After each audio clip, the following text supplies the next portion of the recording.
Ngayong araw na to mga kaibigan ay pag-uusapan natin mga kaibigan ang 8 uri ng tao sa inuman. Simulan natin sa pangwalo. Alalay alalahu. Pangwalo mga kaibigan, sila yung mga buwakaw. Bakit nga ba buwakaw mga kaibigan Kasi buwakaw sa pulutan. Unang-una sa lahat kaibigan, pinapaalala ko lang sa iyo nasa inom mga kaibigan, wala ka sa handaan. Eto hong mga klaseng tao na to mga kaibigan sila ho yung malalakas mamulutan. Yung tipo mga kaibigan na mas marami pa yung nakain nila kaysa sa nainom nila. At alam mo ang malapit dito Brad, sila ho mga kaibigan yung tipo na tao mga kaibigan na 20 lang ang bag sa inuman, pero kung makapulutan mga kaibigan parang hindi pinapakain sa kanila. Makaramdam ka kaibigan makaramdam ka. Hindi lang para sa yung pulutan na kaibigan, para sa lahat yan. Huwag kang buwakaw. Alalay alalahu. Number 7, lovebirds. Sila ho mga kaibigan yung magjowa o mag-boyfriend at girlfriend mga kaibigan sa inuman. Sila ho mga kaibigan yung tipo na tao mga kaibigan na walang pakundangan mga kaibigan na bigla-bigla na lang mga kaibigan na maghahalikan na para walang tao sa harapan nila. Respeto naman sa mga single dito nasasaktan kami. Alalay alalahu. Parang sarap nilang palakbukin ng Raiders Inuulit ko lang kaibigan na inuman to kaibigan na hindi baby time na magjowa, makaramdam ka. Number 6, ang mga uwak. Tinatanong mo ba kaibigan kung bakit uwak? Simple because mga kaibigan sila ho mga kaibigan yung tipo na tao na bigla-bigla na lang nagtatawag ng uwak mga kaibigan pag nalalasing. In short mga kaibigan, nagtatawag ng biyaya. Bakit po nga ba mga kaibigan alam lahat ng mga yan? Kasi ako yan Alalay alalahu. Number 5, mga kung fu master. Familiar din ba kayo mga kaibigan dito na kapag nalalasing mga kaibigan yung kainuman nyo bigla-bigla na lang nagwawala? Ito yung pagka nalalasing nagiging drunken master Alam nyo ba yun mga kaibigan yung kay Jackie Chan yung drunken master? Hindi. Drunken master? Jackie Chan? Hindi. Okay. Inuman to Brad ulitin ko, inuman to Brad hindi to boxing. Away pala pinunta mo dito Brad bakit hindi ka pumunta sa China?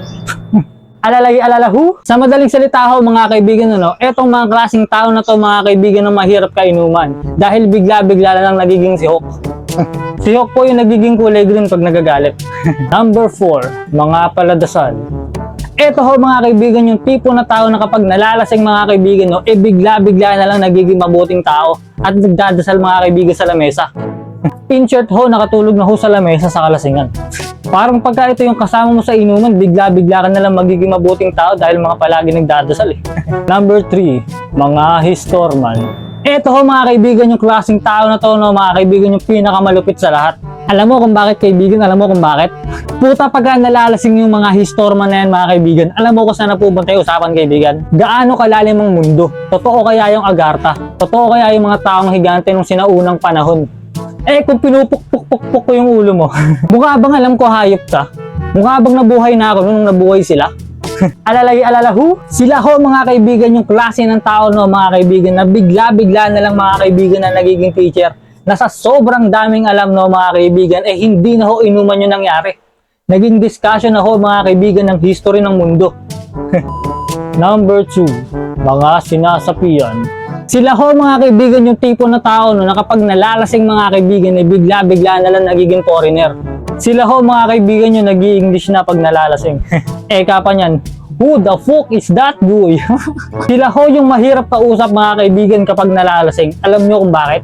Yung kakausapin mo siya mga kaibigan ng matino tapos yung magiging sagot niya sa akin pabalik mga kaibigan putang ina hindi ko maintindihan. Hindi mo malaman kung Chinese o Japanese o English yung mga pinagsasabi nito Alalay alalahu. Ang hirap mo kausap Brad, ayaw kitang kainuman. Panguna, mga boy cellphone. Sila ho mga kaibigan yung klase na tao mga kaibigan na hindi mo na ho maramdaman kaibigan yung presensya niya sa inuman dahil sa kaka-cellphone. Puta mag-cellphone na lang tayong lahat.